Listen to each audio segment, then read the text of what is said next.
Now, I believe that this is going to be one of the best uses if you ever decide to get yourself a second monitor. Now, in today's day and age with gaming and technology overall, it's pretty essential to have a second monitor. It can help improve workflow, it can help make your setup look nicer. But in my case, I use my second monitor for a lot of things. Now, as we know, obviously being a YouTuber, my second monitor is obviously very beneficial to me for doing things while I'm busy editing. It just makes my workflow so much easier. But I didn't realize how much I appreciated having a second monitor until I've done one particular thing. Now, as you guys know, as I tend to do, I play a shit ton of video games and I always record them. And a lot of times, one of my favorite genres to play are extreme sports games. And obviously, one of the most defining features of any extreme sports game is without a doubt the soundtrack. But of course, it's not just extreme sports games that had some pretty kick-ass music. No, the topic of today's short stems from a genre, especially in a franchise that had a shit ton of bangers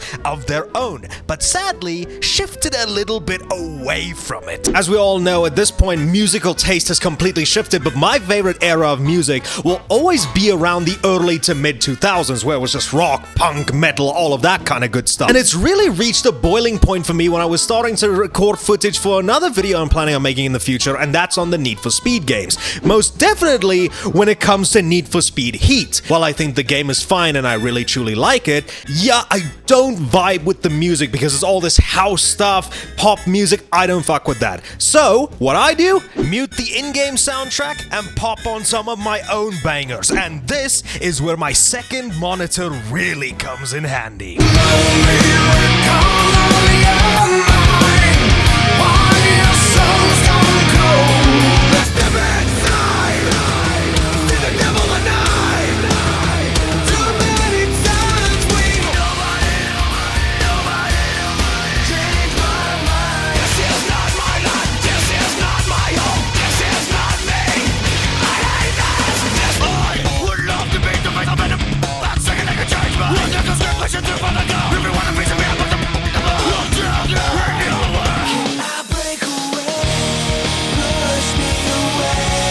Now listen to some good music for a change.